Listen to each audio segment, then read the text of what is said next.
It's the Friday Q&A. I think we're live now. Sorry for the delay.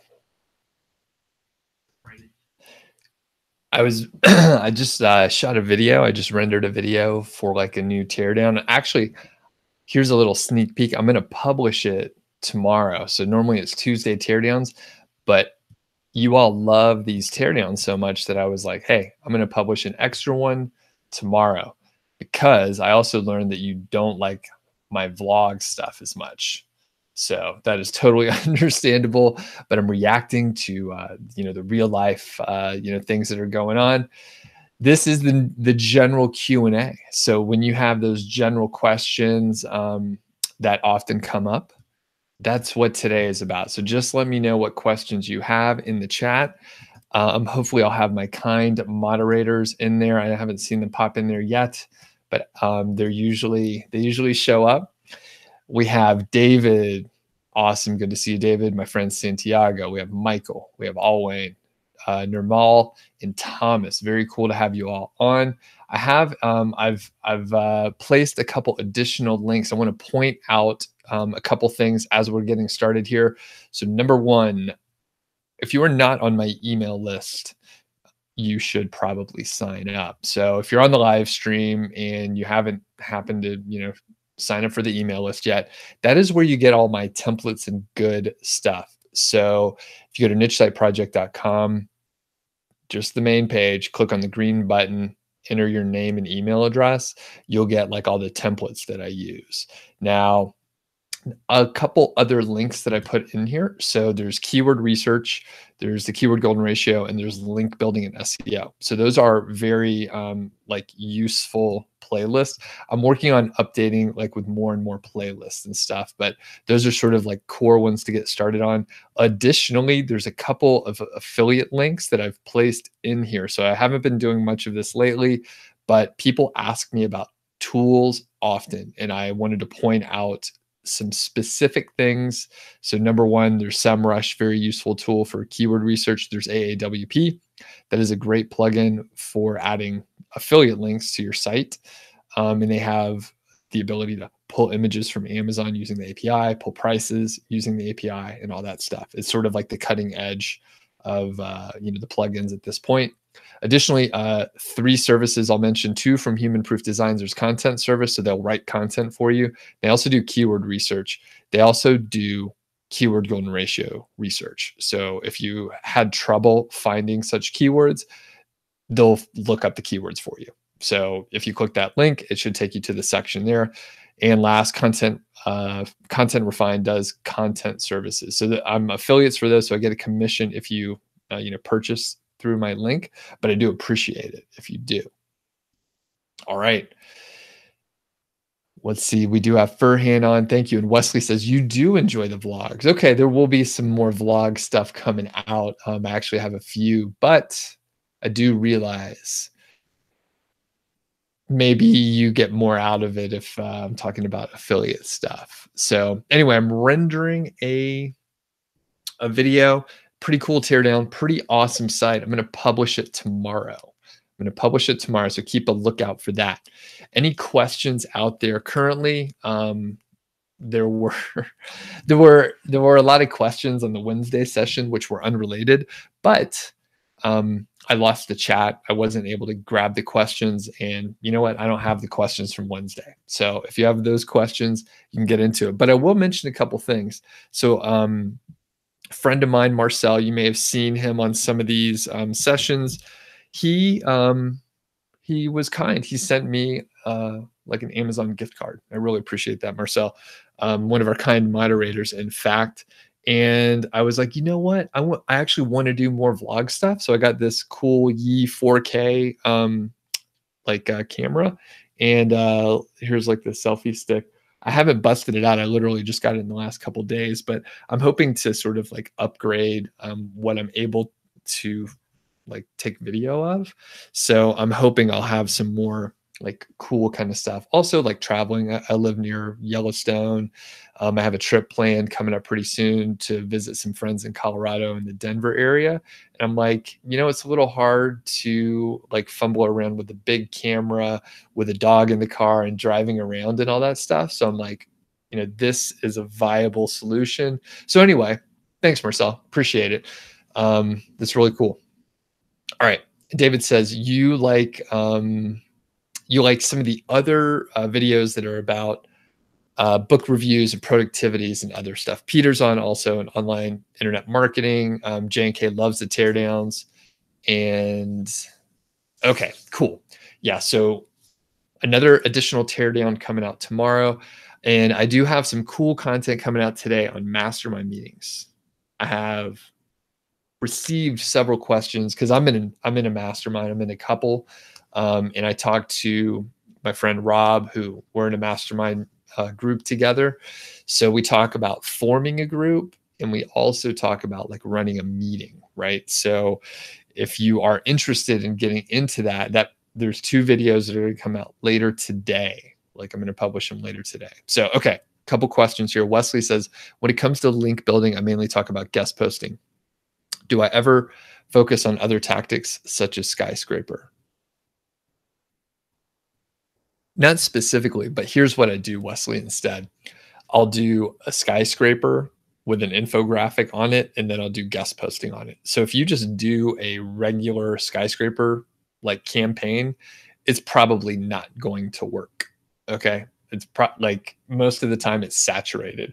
In fact, I get emails probably every day. I don't know what to do about it. I'm not sure what to do about it other than like filter out emails where people are trying to get me to, hey, I wrote a post and it looks great. I saw you linked out to this other post. Do you want to take a look at it? The answer is no. I probably am going to delete your message. I just don't have time to do that. So the answer is I don't necessarily do the skyscraper, but I'll stack different techniques on each other. And then you end up with some kind of unique, something a lot more powerful. J&K says, hey, Doug, I'm 3 months into your first site. You published 32 articles. You're averaging about 320 page views a day so far. How is my progress? That is awesome. I think you're doing great. That's really good. And can I talk about the typical audience benchmarks? Yes. So actually I'm going to be real brief because there's a whole video on this. And it's sort of like the timeline to hit certain milestones of money. Now, it depends on your traffic and the keywords you're ranking for and stuff like that, J&K. But I mean, I would expect with 320 page views a day, you're probably making, a few $100s a month, which is very good for a 3-month-old site. So have a look at that. Typically what I see is about to make your first $100 in 1 month is around 6 months. That's kind of across the board. And then within 9 to 12 months, usually the growth is more than double. So in 9 months, it totally varies, but you could be making up to 500 or like 1,500 or something like that. And then in a year, you could be at 500 or 5,000, right? It can really, depending on how much time you put into it, the amount of content, how much time you did in link building, and the quality of your keywords and the quality of the content. Those are big factors. Carl, what's up? Good to have you on. David says, tell us a bit about anchor text in regard to link building. Let's say I just started a campaign and you're targeting dog training. What am I going to use as anchor text in the guest post? Okay. So anchor text is, for people that don't know, that is the hyperlink that is in like wherever it's posted. So those are hyperlinks, usually blue and underlined or some other color and underlined, right? And if you're targeting dog training, you're probably going to want to use, dog training a couple times, but typically what I go for is like partial match within a longer phrase. So I would use like dog training within a sentence, and then, two words will be dog training that you're targeting. And then the actual anchor text will be like 6 or 8 or 10 words long. So it's a partial match of that whole anchor text. There's another portion of the links, you know, 25 to 50% that you would probably want to have like generic. So it would like say this article or click here or, you know, the brand of your site, something like that. But for me, I'm usually on the more conservative side, and I typically will do like long phrases that are partial match. Thomas says, how much should I look at DA when doing keyword research? You found some great keywords according to my course, but some of them have a DA of 40 to 50, although very poor content. Okay, Thomas, you're in Five Figure Niche Site? Is that correct? Let me know. Thomas Bystrom. And if you are, you should, you know, email me on the support email address for the course so I can give you proper support. This is just, you know, I just want to make sure I take care of you properly and you get the right information. Okay. But how much should I look at the DA? You should kind of look at it. So, you know, from the competition analysis worksheet that you're mainly looking at the page authority, not the DA. So just keep that in mind. And as far as the quality of the content, I mean, that's, you know, that's important to look at, but that's typically not like what's ranking those sites. It's usually backlinks. So, you know, the DA is kind of important, but the PA in general is more important. It does depend also, Thomas, on your like the keywords that you're looking at, if they're keyword golden ratio or if they are, you know, the mid-range terms. All right. So Thomas, if you have follow-ups, just let me know via email. All right. Michael says, you notice that I talk a lot more about commercial content as opposed to informative ones. What you'd like to know is how you come up with informational content to help visitors solve their problems and how you go about researching topics to write about that they're interested. Okay, Michael, good question. So for informational topics, there's a couple really good sources. So number one, if there are any forums out there on the topic, go look at the forums. They usually have many boards on the forum, and you can find sort of the beginners sections and frequently asked questions. You could find certain stickies in the forums. You can go to like the Dummy's Guide or the Complete Idiot's Guide to the various topic, and then you can look at the information. In fact, you can just look at the table of contents and see what they cover and get different ideas. If you actually can, you know, look at one of those books or see certain sections, and I know the Dummy's Guide, actually they have a website. You can get decent information via blog post. So you could actually just get ideas about informational content. So those are two ideas so far. And I'll give you two more. Three, I guess. Number three would be go to YouTube and do searches on the topic. You'll probably find some interesting information on the topic, and there's tons of how-to information.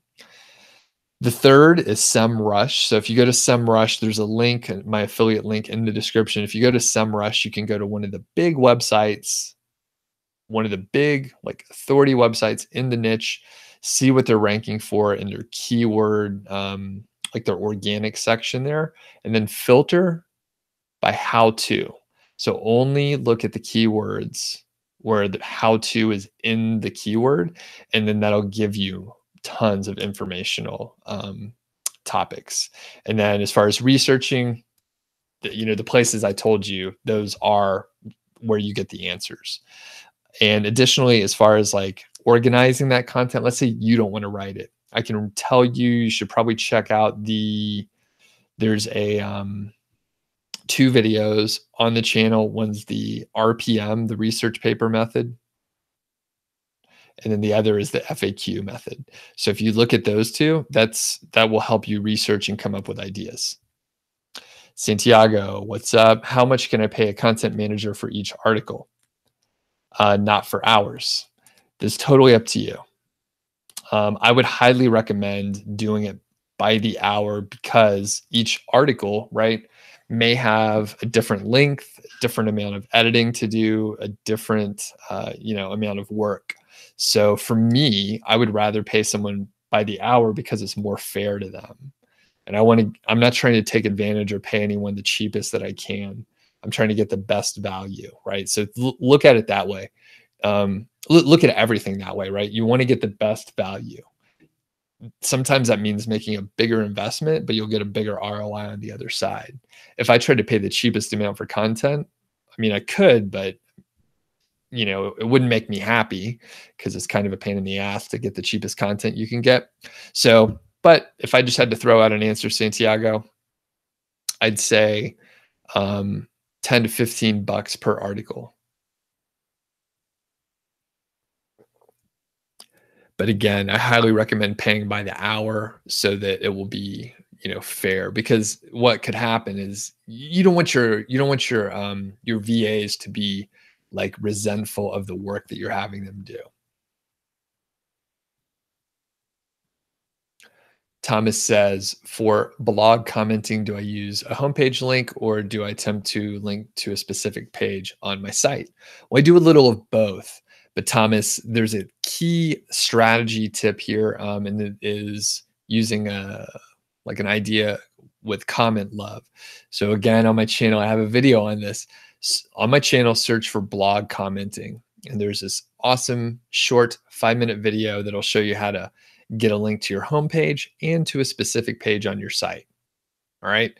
So it's using an idea with comment love, and it's awesome. It works really well. So search for it, Thomas. You should be able to find it.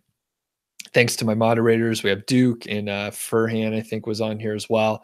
Just want to be sure I give a shout out. A quick reminder, I know a few people hopped on a little bit later. So number one, if you're here and you're not on my email list, that is something you should do. So you should go to nichesiteproject.com, click on the green button, type in your name and email address, and you'll get like a link to a bunch of templates and stuff. All right. Next, what do we have? Peter says, OT, I'm not sure. Okay, Yellowstone, awesome. Are into Tesla cars, awesome for nature driving. You know what? I don't follow you exactly, but yeah. I can imagine it is nice. I guess they're nice and quiet. Alwayne says, if I get a guest post, how long before I notice the effectiveness of that post on my site? It's almost impossible to answer. Sometimes it will be within a couple weeks, and sometimes it's up to a couple months. A lot of times what happens is you just need to, set a goal, get 10 guest posts, and then like move on. And then some months later, the rankings will probably go up. So it's really hard to tell.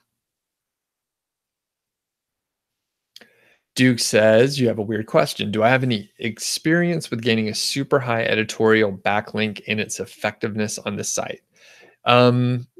Generally, no. I have gotten a couple links. I don't know if I would call it super high, but I have gotten links from, bigger sites, and it's really hard to tell. Again, the impact of the link may not, pan out for a little while.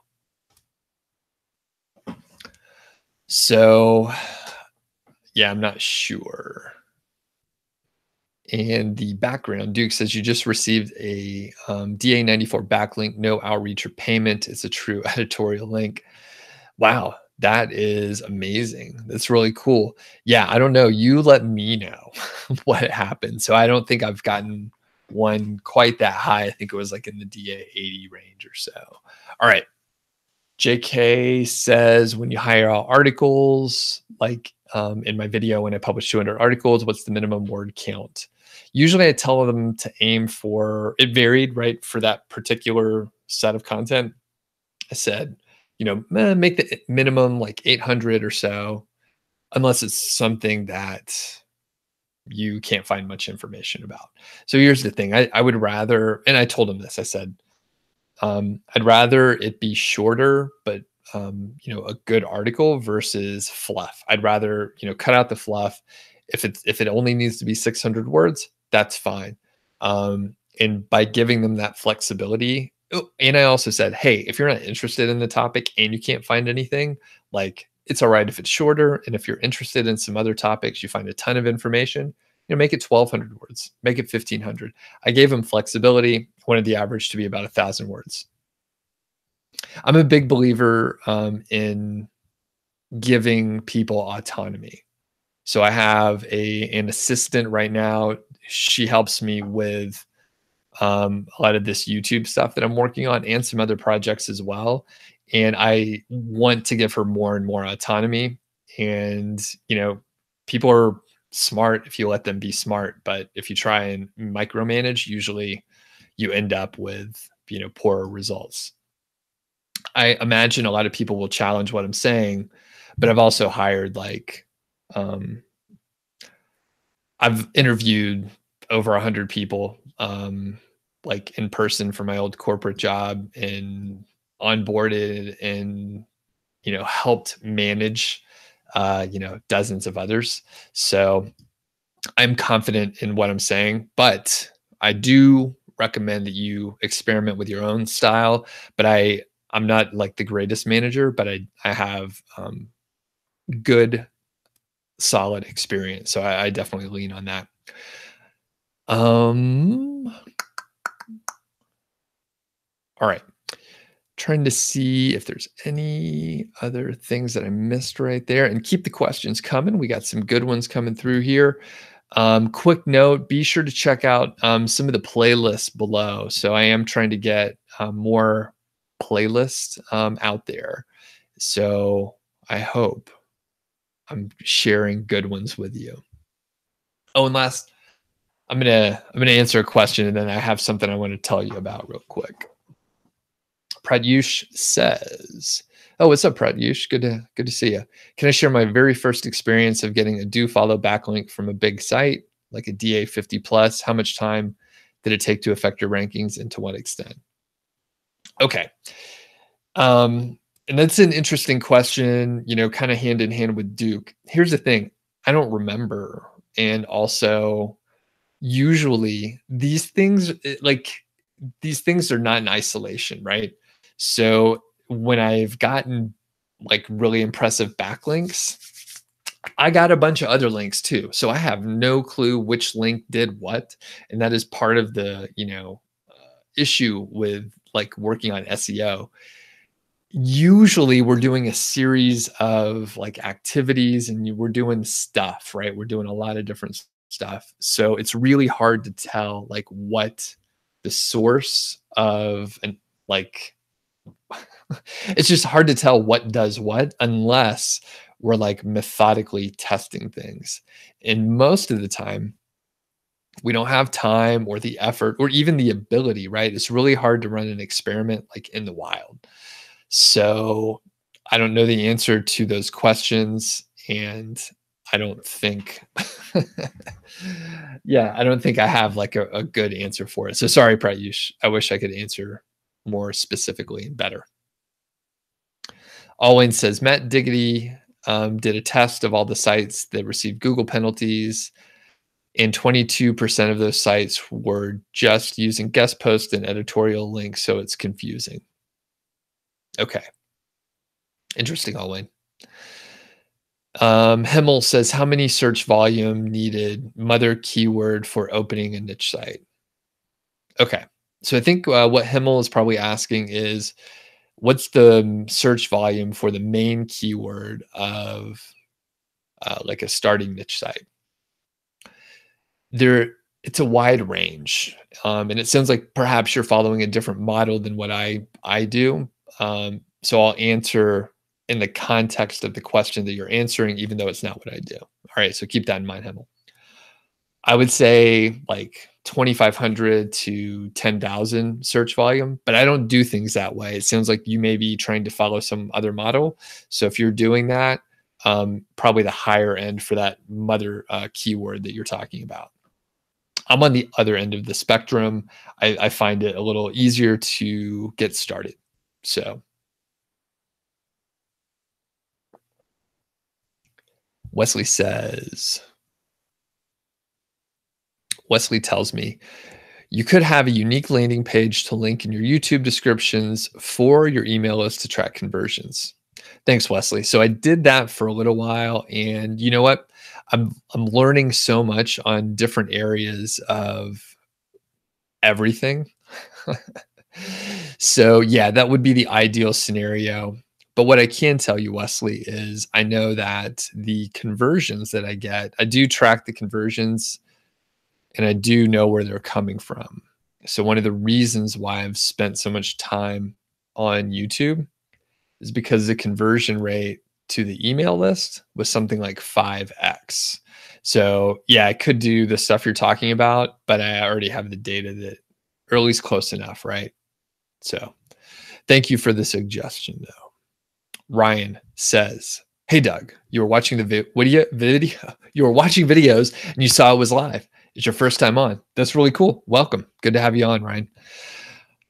You have a question. If you were to choose a site to start with, a passion site with a fair bit of competition or one with lower competition but no passion, what would you do? I would probably go for the passion.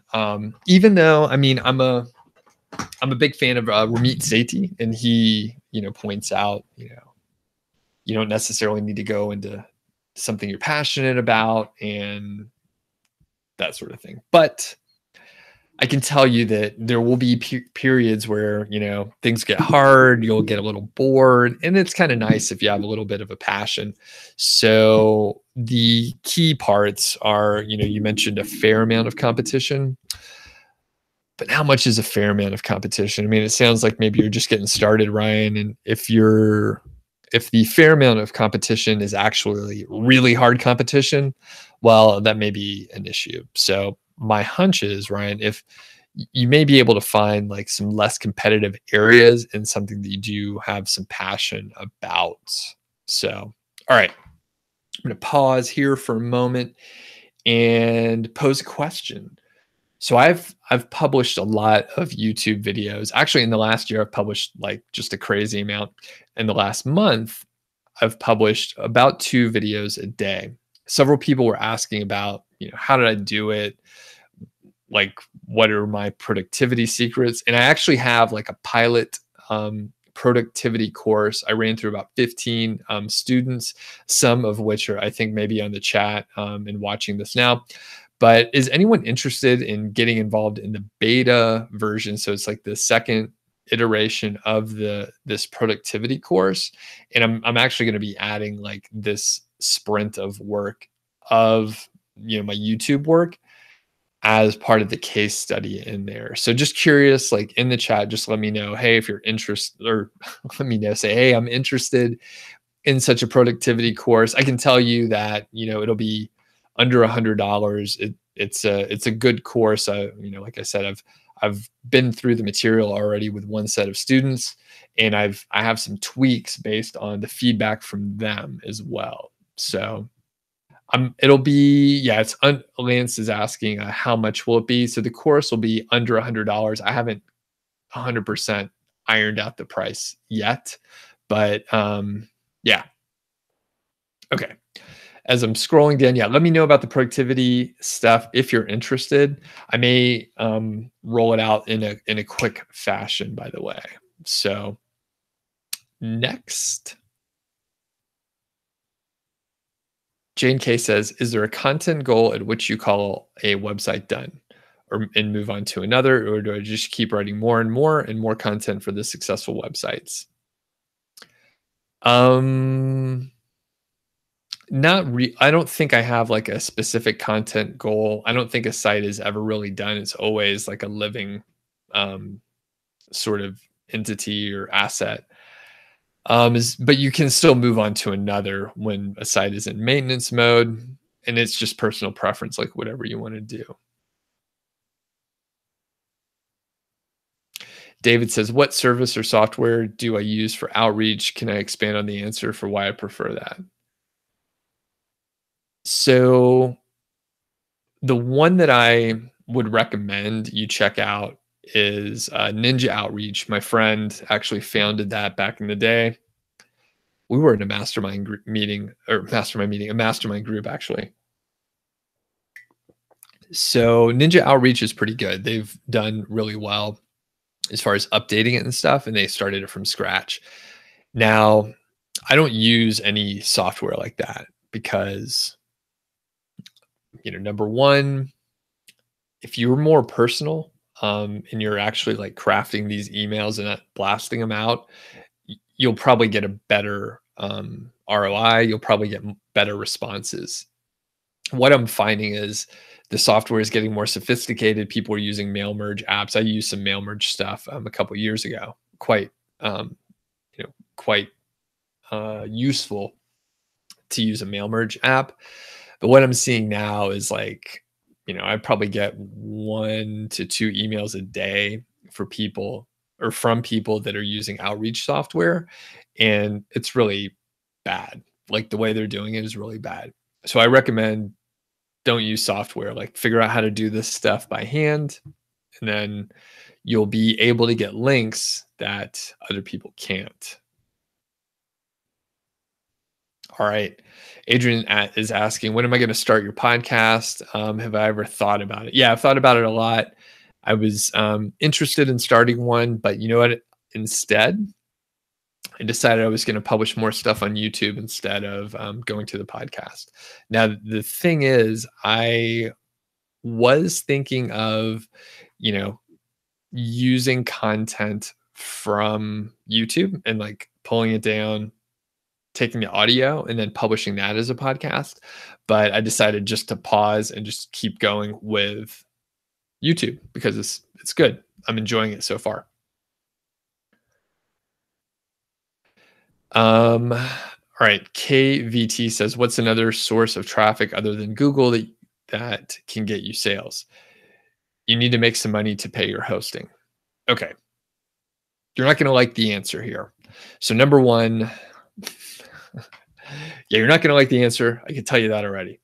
So if you need to make money to pay your hosting, you should go do a service like somewhere locally.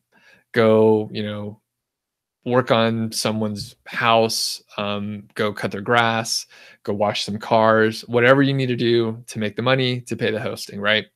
If you're looking for another source of traffic than Google, any social channel, right? Pick a social network and you can get traffic from there. As far as sales, I don't know, man. Like those channels are not specifically targeted for sales. All right.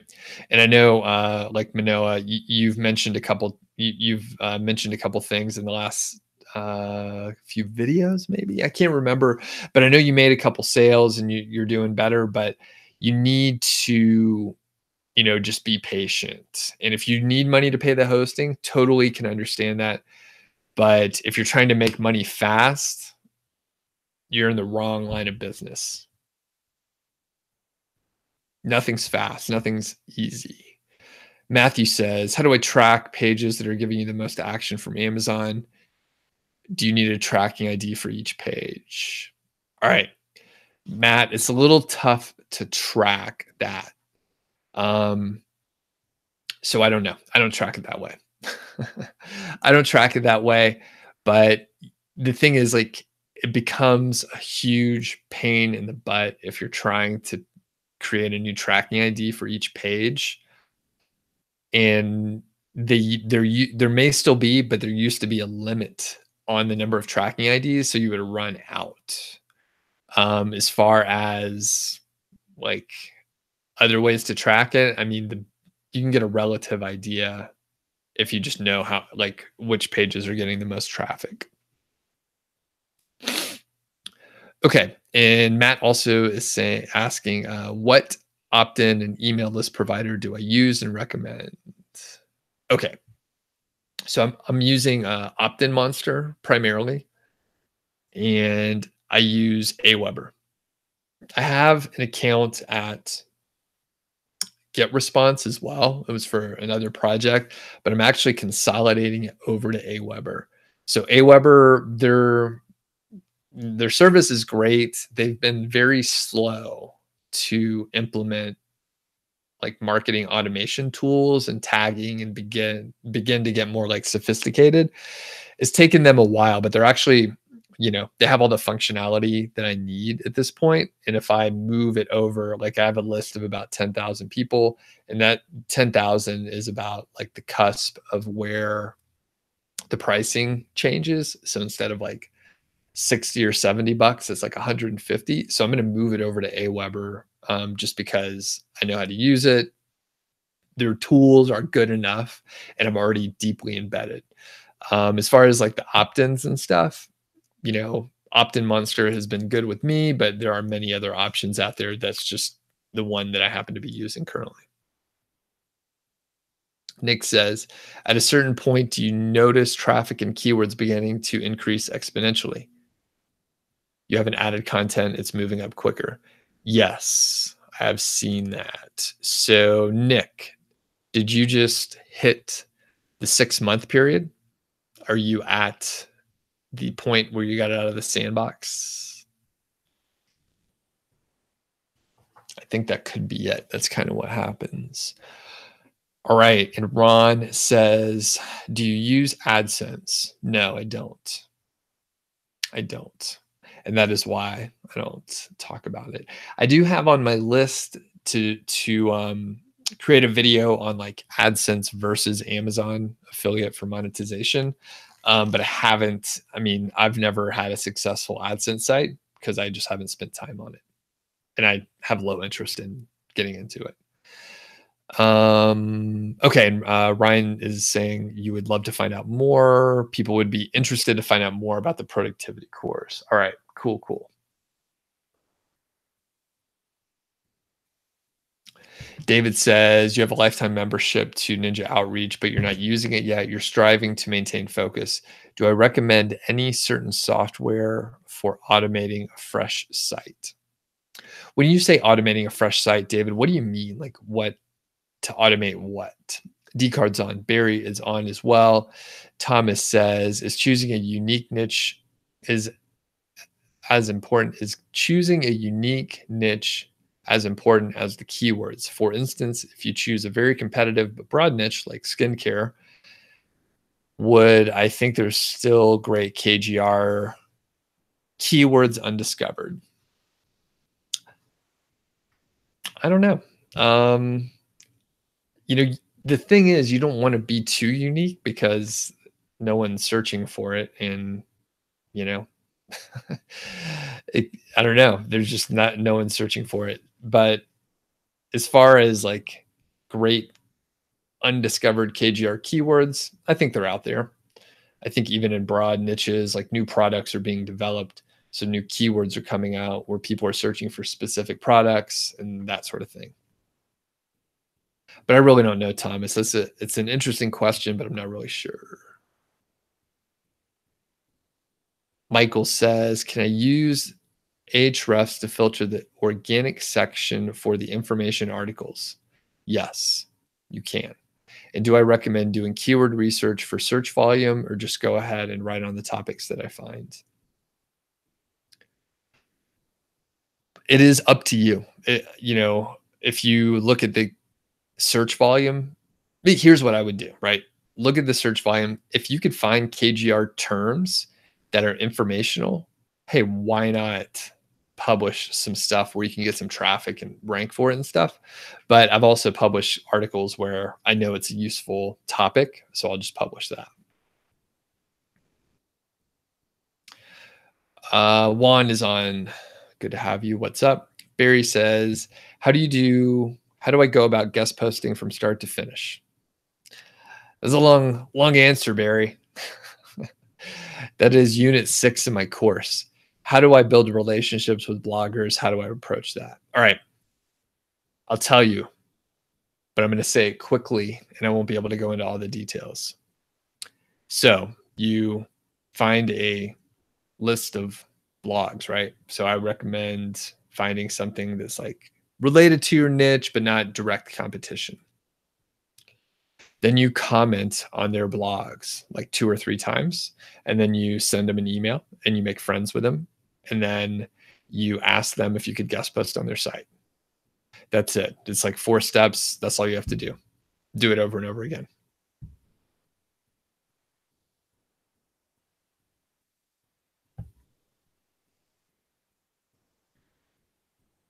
All right. David says, thanks for speaking honestly and truthfully. Nice. Oh, you're welcome. And David also says Opt-in Monster seems well respected. Yeah, it seems pretty good. Um, and they have solid functionality. And what do I mean by out of the sandbox? That is like a 6-month period where you're in, your rankings aren't moving as much. Okay, Nick says yes, you're at the 6-month period. That's it. Yeah, exactly. So if you're at the 6-month period, then crazy stuff happens. And that's the thing. If you stick with it, then you'll be in good shape. But if you quit after 2 months, you should check back in at 6 months because stuff happens at the 6-month part. David also says that John Cristani avoids AdSense for monetization. I know it works well for some people, and I just didn't get into it. But Matthew says, you noticed one keyword. The rank number 1 has 320 searches a month, but now for 5 months, you're getting 70 hits per day. That's 2,000 per month. The KGR works. And here's the thing. Yeah, a lot of people will ask, I'll just, break off for a second. A lot of people assume that 320 is how many searches per month. That's a little over 10 per day, right? So they're like, how can you even make money if you're only getting 10 per day? But here Matt is saying you got 70 hits per day, and it's been going on month after month. And I have similar stuff. And what's happening is long tail keywords on the page, which are not accounted for in the 320, right? That's only one term that gets to 320, but there's other words on the page. So anyway, it works.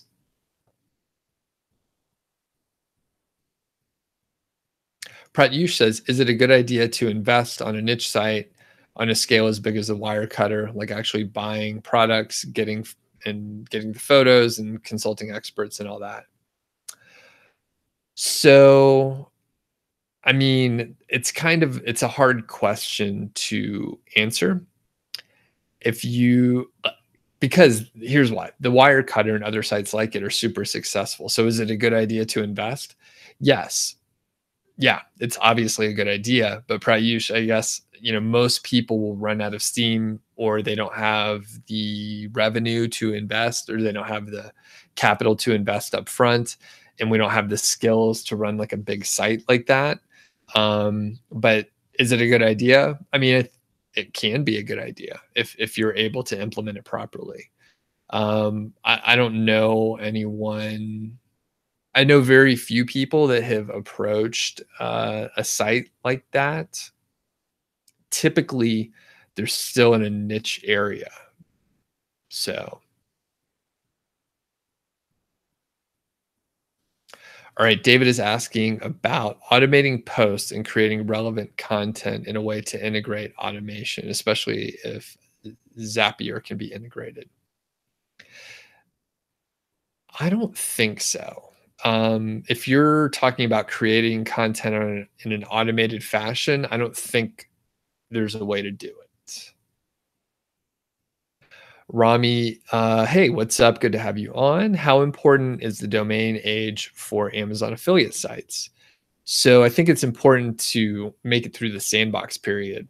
So I would say moderate to high importance. I'm not sure exactly how to answer, but once you get past the sandbox period, you're in good shape. Now, you may be thinking, hey, I'm going to buy an expired domain. I'll skip the sandbox. it may or may not work. If you can get an established domain, that could be a good thing, but it's not a slam dunk. Quick note. So we have like 40 plus people on here. Just want to ask you to please hit the like button. Would really appreciate it. If I answered your question, please hit the like button and it'll help other people find the video. Thank you. All right. David says, have I found any certain software or system for networks of private blogs? You're seriously interested in the course, currently focused on creating revenue to pay me. Nice. Okay. So no, I don't know. I don't do private blog networks, but I would recommend, there's a nice service by a friend of mine, Kevin Graham, and it is I think, gosh, I can't remember.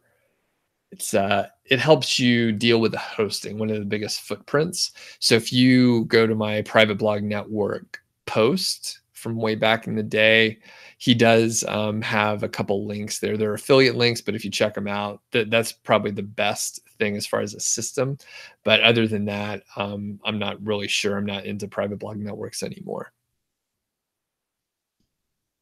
Pratt Yush says the KGR works. You've seen some articles rank in the top 5 within a week for keywords for decent volumes. Rashawn says, what's best for affiliate sites, Facebook ads or Google ads? I don't use either, so I can't comment on that specifically. I can tell you that if you're not like a ninja of paid ads, then you may struggle making money with like affiliate ads, right? So if you're doing this for an Amazon affiliate site, you may struggle. And I could, just being moderately educated, I could tell you that it probably depends on what you're advertising, whether Facebook or Google is more effective. So obviously you have some pretty strong targeting in both areas, but some people are not going to search on Facebook for certain topics. Some people are going to search on Google for certain topics instead.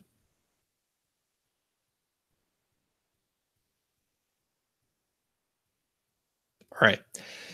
Next, and I see it's Veet. I'll just say Veet. How can you expand a current article that's already ranking to add more text and add more content and do it the right way without messing up rankings?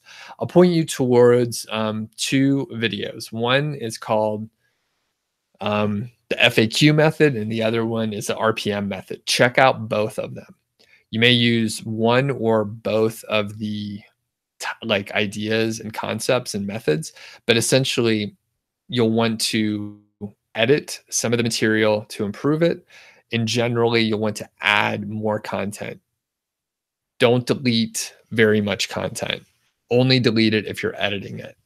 All right. So that is how you would do it. Charles says, any concern about the change in how people search the internet, like in voice, affecting niche sites? No, not currently. So I imagine there will be changes coming, right? Changes is always a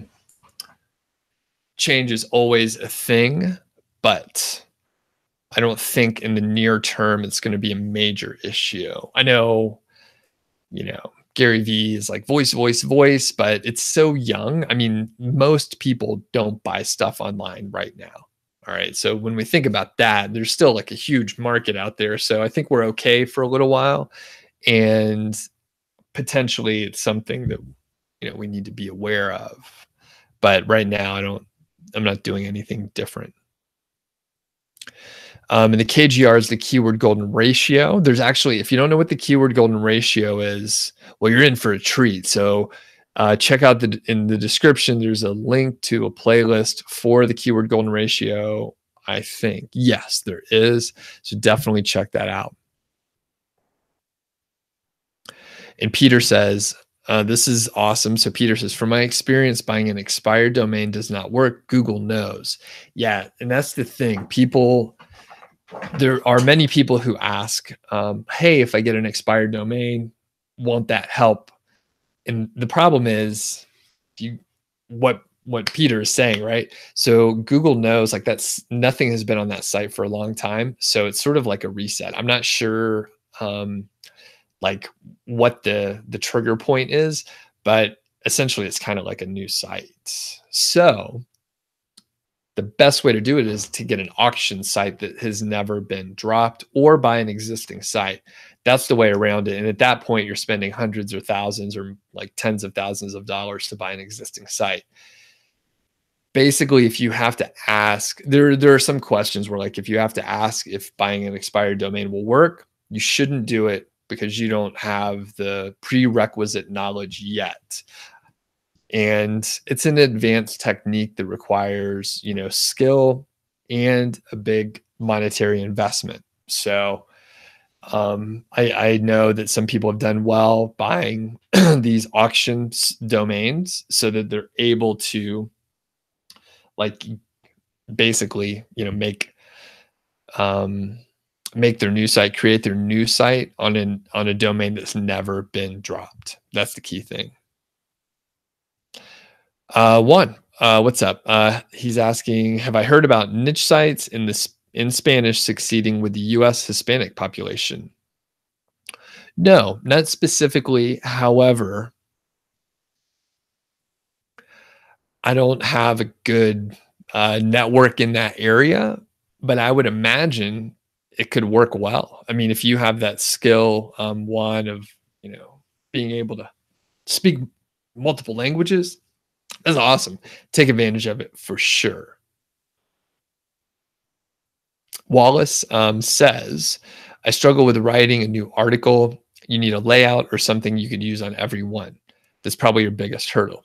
Wallace, I wish I had this video already. I literally shot it the other day, and it's basically, I got this question fairly frequently. People just ask, how do I write an article? How do I do it? What can I do? So I shot a video on Wednesday.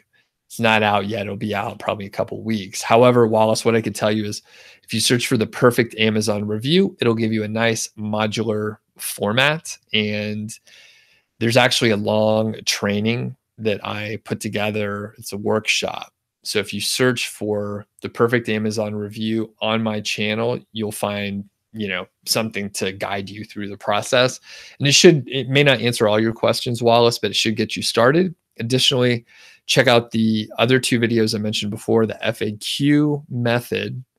That is a great one to use, Wallace, especially, judging from your question, if you could use that to get started, it's a great way just to like get some content out there. And then the other one is RPM. It's a little more time consuming, but it'll get you started as well. Quick note, if you haven't hit the like button yet and you like my jacket, or if you don't like my jacket, both count. Hit the like button, would really appreciate it. And quick note, I have a few affiliate links in the description. So if you can use any of those tools or anything, I get a small commission, really appreciate it if you use those. Or if you just check out the tools, a lot of them have like free trials and stuff. So check it out. SEMrush is awesome. A lot of people don't know how cool it is until they get into it.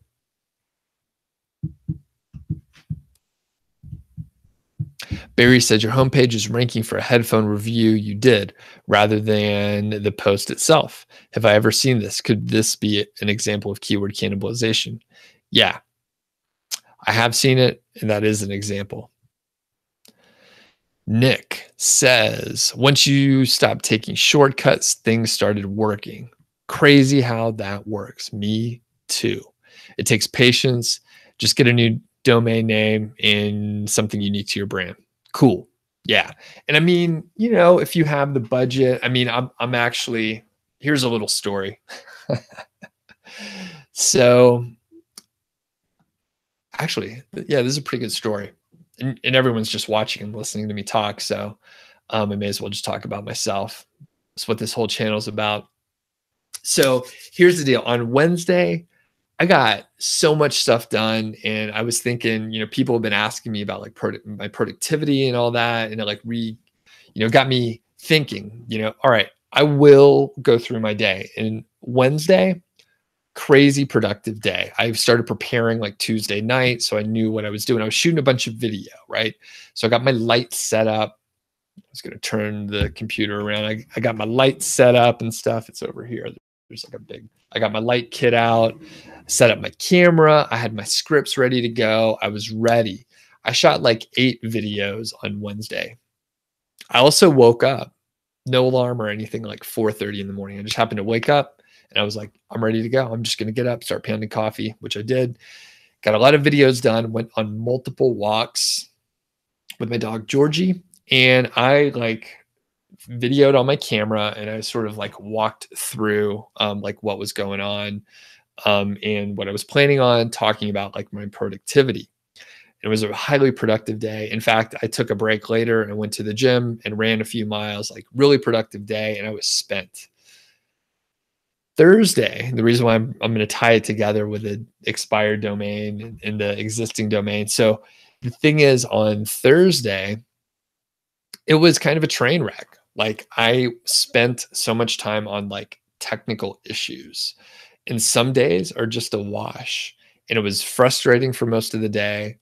I was very busy for most of the day, and I was trying to, update DNS settings. I'm migrating a site, right? So I'm migrating a site. I have to update the DNS settings, and it takes multiple hours for that to happen, up to 72 hours. And then I'm trying to do a change of address request with Google Search Console and a number of just different things there. And it was kind of just a pain in the butt. And you'll have like really productive days, and then you'll have days that are not productive at all. And the point is, going back to Nick's thing, patience. Yeah. You just have to be patient. So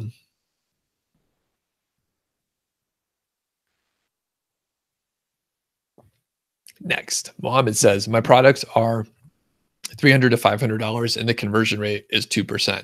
Is that considered low? Well, it depends on your products specifically. So you'd have to talk to someone in your niche. But I would say at that price point, I don't have a ton of experience, but I think that is probably about average.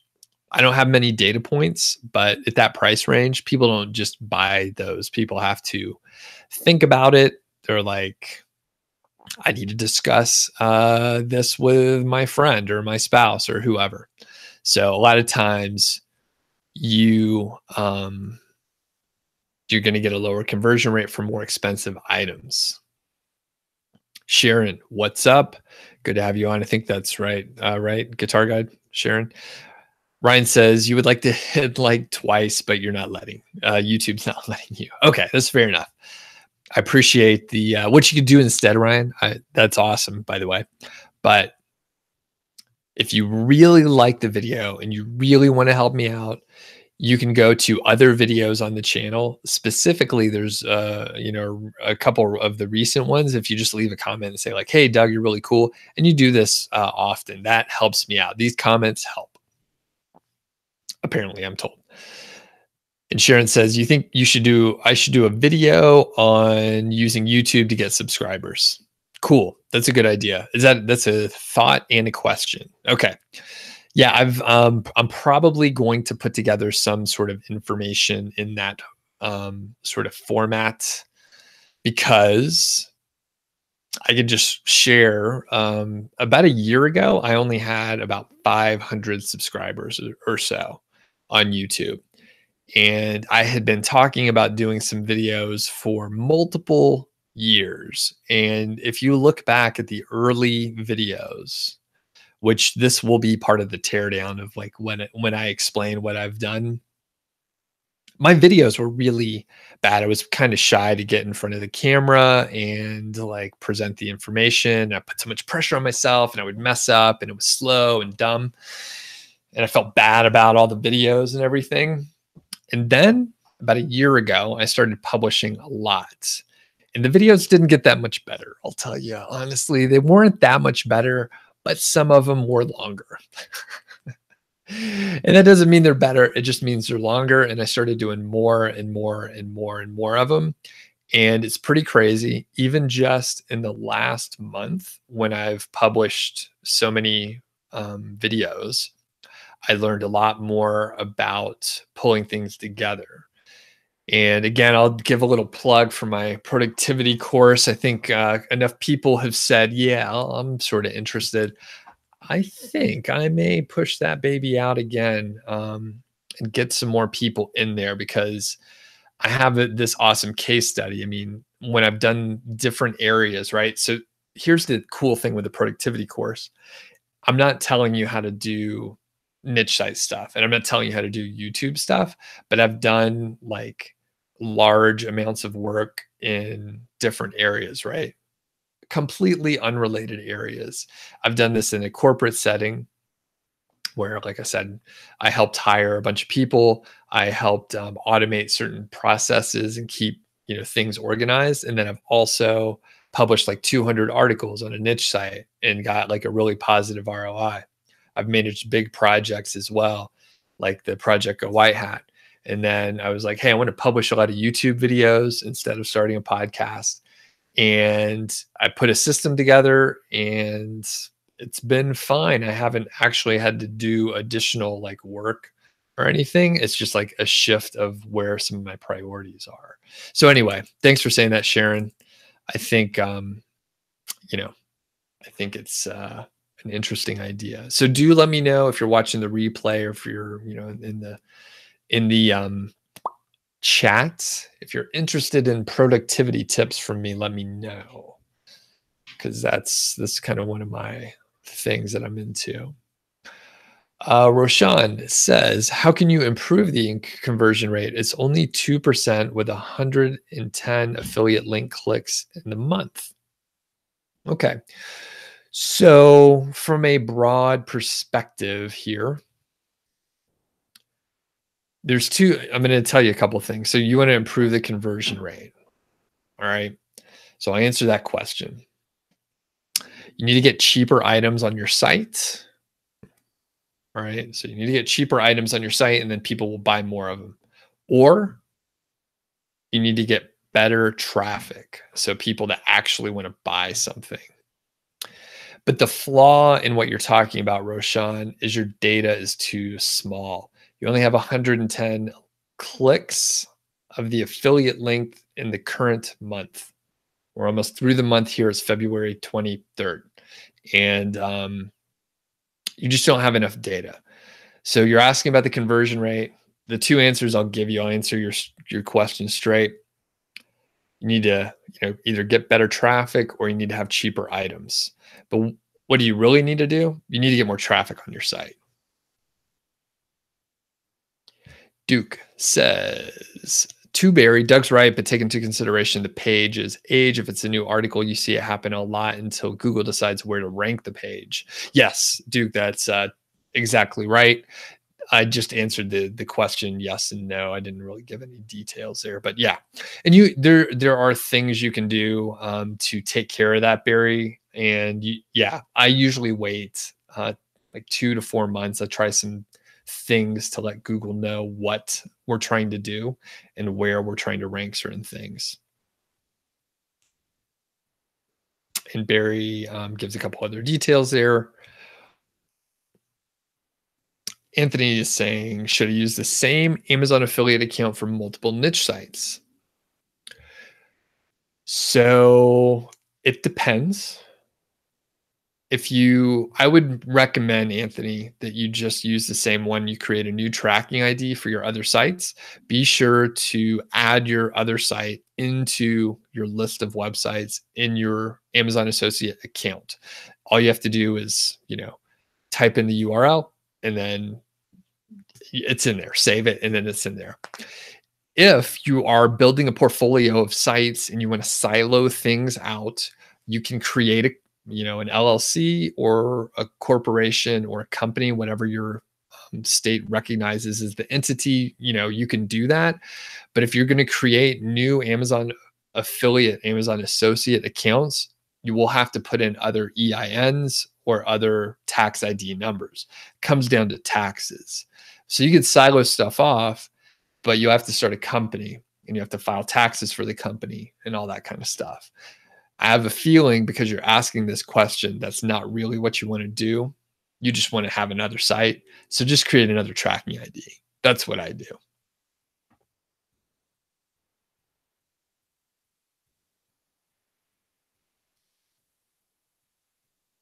David says, have I used any indexing services?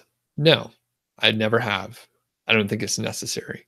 Do I recommend using Cloudflare for optimizing for smartphones and mobile devices?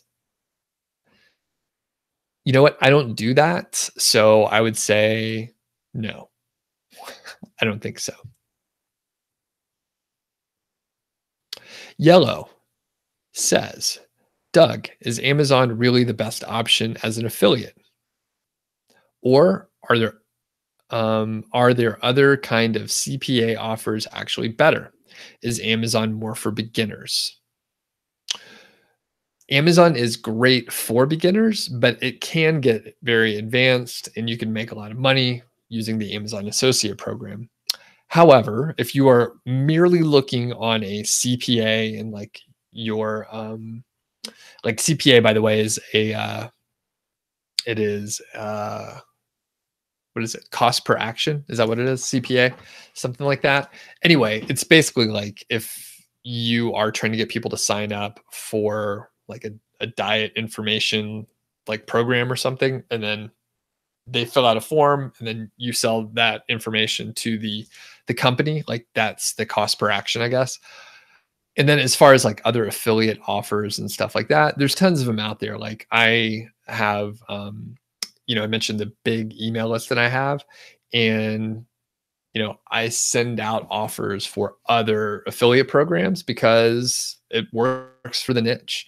Now, the thing is, the conversion rate is going to be really, probably a lot lower for other like affiliate offers, even if the commission rate's like 20 or 18 or, even 10%, like you're going to end up with like lower conversion rates. You may not actually make more. So the answer is to test.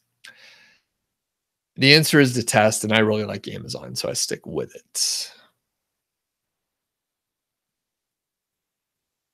All right, Michael says, how do I come up with good content topics for infographics that your audience will love to share and get links? So I haven't done much of this. You're aware of BuzzSumo, and do I have any other tips to share? My thought is, let me take a look at the chat and make sure everything's cool. By the way, these moderators are great. It scares the trolls. We haven't had trolls since we have our fine moderators like Duke and Arun. We have Marcel sometimes. So, okay.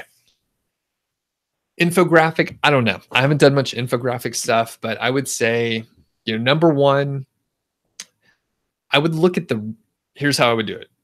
Go study the research paper method, RPM. Study that. I would take that and then look at other information that's out there. So I would figure out how to take that information and place it into an infographic.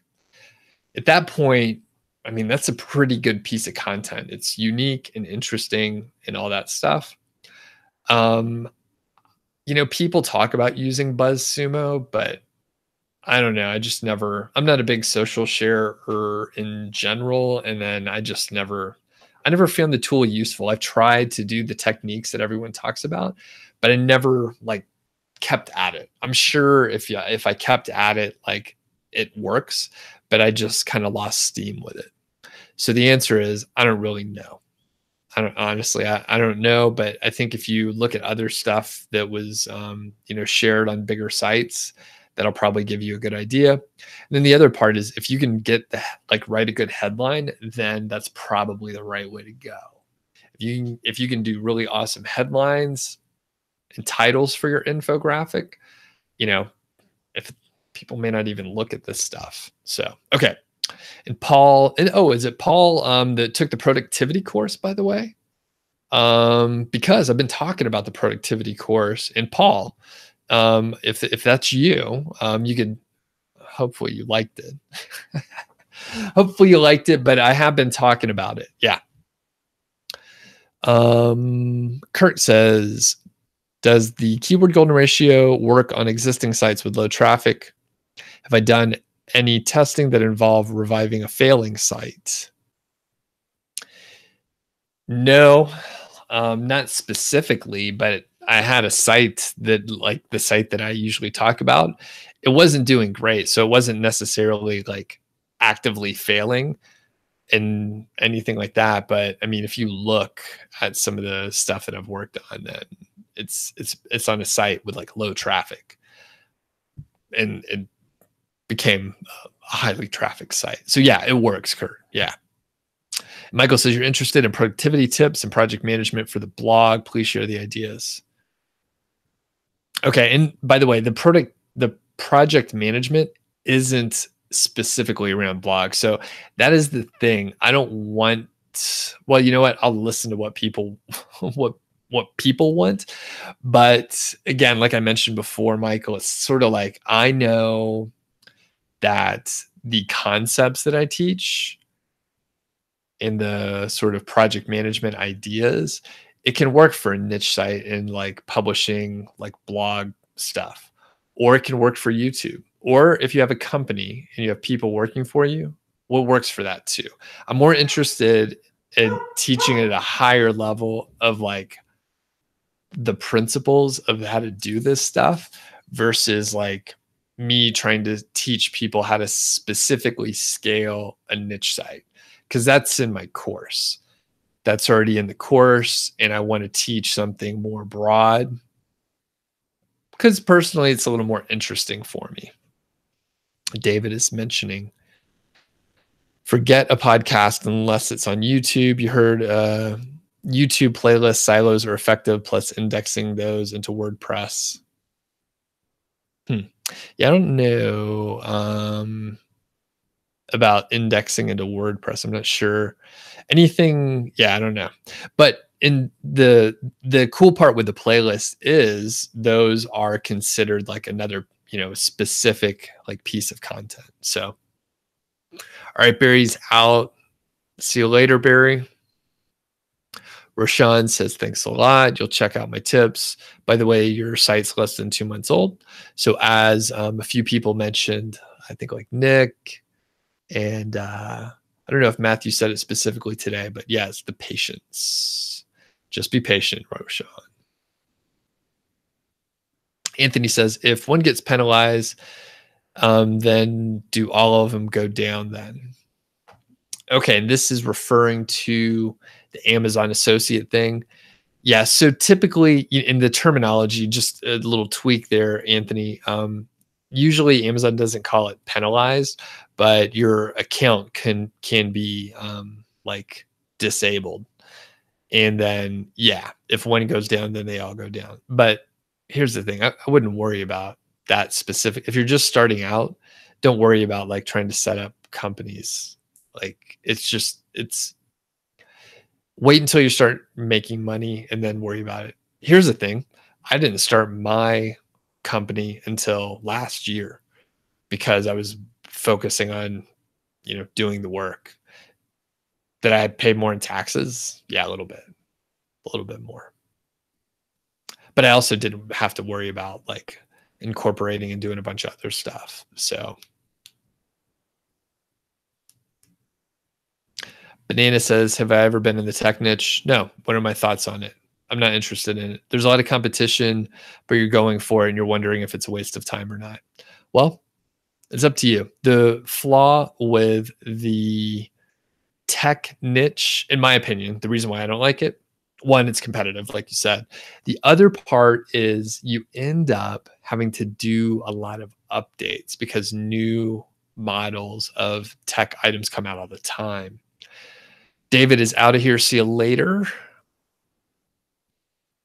And Sharon says, is the only way to get traffic, is time the only way to get traffic plus keywords? Can you rephrase that? I'm not really sure what you're asking.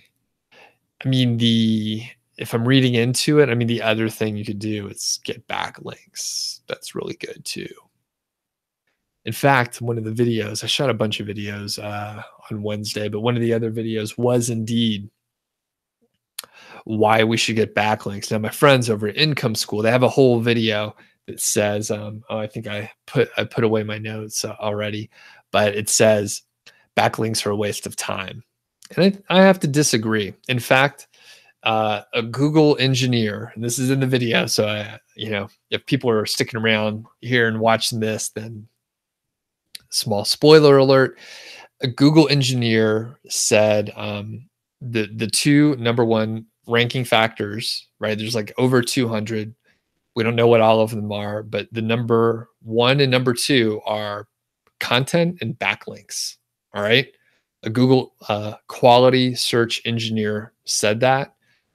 So links matter, and Google even told us it's one of the top two. So to say backlinks are useless, I know Rick and Jim know that backlinks are helpful, but to say that they're a waste of time is a good headline.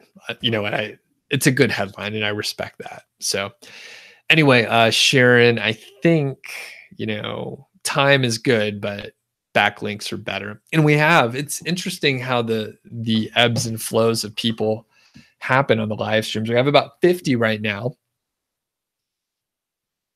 And we've answered a lot of questions. Any other questions out there? We're pushing an hour and 20 minutes here.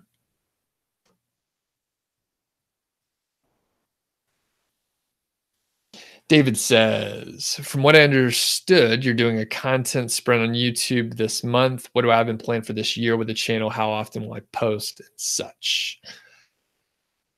All right. So I'm not 100% sure. I think I'm probably going to continue posting basically on a daily basis through March. And then for the rest of the year, I'm not sure. One thing I'm going to branch out into is maybe some more like collaboration type things. And I have some idea. I've seen some people do some interesting things where they have taken, an idea from a different area like blogging, and then they do it on YouTube. So it's, guest posting is great on blogs. That's what we talk about a lot, right? And then on YouTube, it's a collaboration, and it's less saturated on YouTube. I mean, there are fewer YouTube folks to connect with, but you end up like potentially like really spreading your reach. And I feel like, David, right now, after doing the content sprint, I have, all right, I published like 60 videos. Let's say 20 of them are decent. You know what? Let's say less than that. 20 of them are pretty decent, and maybe 10 of them are good. That's enough where I can like go to other, if I collaborate with some other channels and they check out my more recent stuff, they're like, oh, you know what? This is pretty good, rather than like my meandering stuff from before. So anyway, I'll see where it goes. And, one thing I'm going to hopefully do is more blogging. And I'm hoping that I can sort of like repurpose some of the content. So some of the stuff that I've done on the blog, I'll bring over to YouTube and vice versa. So I'm trying to like balance it and make sure I do some writing, but I'll probably scale it back, and I may be doing, still daily, but a little bit less, per day. Duke says you have a site in the tech niche, and Doug is right. Always good to hear. Sweetest words. Okay. Products change a lot. And even if they haven't changed, product pages on Amazon changes a lot, and you'll end up linking to a page with no product. Peter references that I'm great at being politically correct, and you could thank my corporate career as a project manager, where basically that's the job. That is literally the job. Michael says, thanks for the insight. Really appreciate it. The posting regularly helps you a lot, working on your website, especially the live chats. Have a great weekend. You too. See ya. Seattle Tacoma, does the Google sandbox really last for 6 months until Google trusts your site? Something like that, right? So it's an unprovable thing. However, there's a lot of data that points to 6 months, cool stuff happens after that. So yeah. How old's your site, Seattle Tacoma? QDog, what's up? I haven't seen you on in a while. Great videos in the recent past. Thanks. I saw a couple comments. I'm slow to get to them. There's so many, and I get emails too. Sharon's out of here. See you later. And by the way, if people just joined up, be sure to hit the like button. Helps other people find it and makes me feel good about myself. All right. Duke says that the sandbox matters, or sorry, the sandbox depends. If you do some backlinking, you can get out sooner. The soonest you've seen is 3 months. Yeah. And you know what?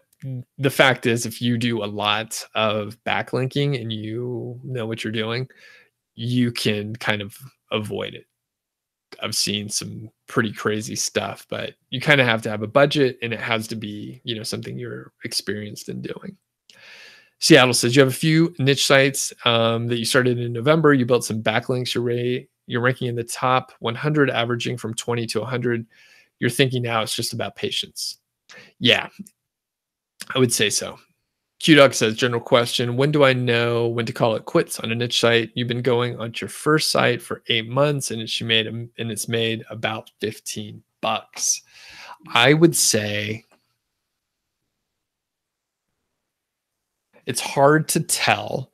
I would try to ask QDog, find some people that are like a little bit ahead of you and that they're making some money, and just see if they can analyze like what's going on. So basically consult an expert, even if they're just a little further ahead of you. And it may be a tweak, right? It may not be like the site specifically or the keywords specifically, but like if you make a couple changes on what you're targeting, maybe your on page is a little bit off. Like sometimes, a tweak will really help. Catherine says, do I have the price of the niche course posted online? Not currently, but I can tell you, I usually try and keep it under wraps a little bit more, but it is a premium course. So the cheapest entry point is like $600. And then there are various packages. If you go with the most, one-on-one time and all that, it's up to over $2,000. So it'll come out in April. And Banana Gaming says, what are my thoughts on creating niche sites in which you have no interest in, although the niche is highly profitable? It all depends on your motivation level and like what your goal is. If you're thinking, hey, I just want to like learn the ropes and then maybe sell the site, sure, that's cool. And if you're like me, where you're stubborn and pig-headed and sort of just like you're gonna do it, then you probably can stick with it. But the point is, Banana, like it's gonna get hard. Certain stuff's boring. Things aren't gonna go like you plan. Like I was talking about earlier, I was trying to do like some hosting stuff and DNS and blah, blah, blah. I was working on the Google Search Console, and like it just took forever. And I was just so frustrated. And luckily, I have an interest in making it work. So the other side of the coin, Banana, is I have gotten to a point where I like the process of like certain areas. So even though it's frustrating, I know I like the process of like the sites and all that stuff. So that is in fact useful and interesting. And then as far as being highly profitable, the flaw in that, by the way, I'm not answering your question directly because there's no real answer, but the flaw in, all right, hey, it's a great niche and I have no interest in it, but it's highly profitable. It's it's rare when chasing after like the highest profits like works out for you where you're happy at the end of the day. It's rare that it works out. So yeah, there's definitely examples, but I would say if you just have like if you have a, a second place idea and you're sort of into like one of the topics a little bit more, you have a little interest, like go for that one. It's probably a little bit better to go for that one. Seattle says all your sites are 4 months old. You see them as investments and you let them sit and age while you build a couple more. Cool. And I would say, Seattle, like go ahead and, you said all your sites. I would say do some link building for those sites rather than like build a couple more. I would say like keep working on those because you'll end up, if you look at the video that I had a couple weeks ago, it was one of the live streams on Wednesday, something about like a timeline for a niche or affiliate site. If you put in more time now on the sites that you already have going, and you're adding more content, you're adding more links, they'll grow more after the sandbox than if you don't do anything, which it makes sense, right? Like if you're going to put effort into something, you'll get some sort of a result out of your actions. So it totally makes sense that if you spend more time working on the sites you already have, those will do better in the future. So I would say focus on the stuff you already have, Seattle, versus trying to build more sites. All right. Any other questions? We're coming up on 90 minutes. And I have a little coaching thing later today, doing a one-on-one coaching gig at 1. I don't know if I'm going to have time to go to the gym before that. Maybe I'll have to hold off, or maybe I'll just go for a quick workout. I don't know. We'll see. By the way, I do some one-on-one coaching if people are interested. If you go to nichesiteproject.com/hire-me, then you can get a little more information there. But I could like sort of audit sites if you need help setting up a project plan or something like that. That's the kind of stuff I could help with. All right. Sounds like everyone is all set. There's no more questions. I'll pause for like 30 seconds. Quick last shout out. Don't forget to hit the like button. Sounds like people are interested in the productivity course, and I need to look at some things, but I may be getting that out there for some people. Oh, Julius just says, hey, I bet Julius just hopped on. Do you have a question before we finish up, Julius? I'm just about to leave. Go ahead and start shutting off some of these lights. Q-Dog, see ya. Oh, that's the wrong way. All right. Thanks, David. And everyone else. Yeah, thanks, everyone. Thanks for being so polite on the chat. It's really cool when it works out. And don't forget the other 2 videos. 2 other videos are coming out today. They're both going to be on mastermind groups. I'm talking with my friend Rob Atkinson. We talk about forming a group, and then we talk about how to run a meeting. 2 separate videos. And there's a video coming out tomorrow, which is another teardown. So it's a Saturday teardown. I'm off of the schedule because people love teardown so much. And I thought, hey, I'm going to listen to these people. All right. And Mohammed says, which is better, selling on Amazon or affiliate? It turns out it just depends on what you like. All right. So it just depends on what you like. Rob and I actually did a video. It'll be out in a few weeks or sometime in the future. I can't remember when it's coming out, but we talked about why we're not interested in Fulfilled by Amazon. So Mohammed, it's just a different business model. It depends on what you want to do. For me, I don't want to get on FBA. I like the affiliate side. And Julius was watching the live stream while you were working out. That's cool, man. That's cool. All right. I think we did it. We'll catch you next time. Have a good weekend.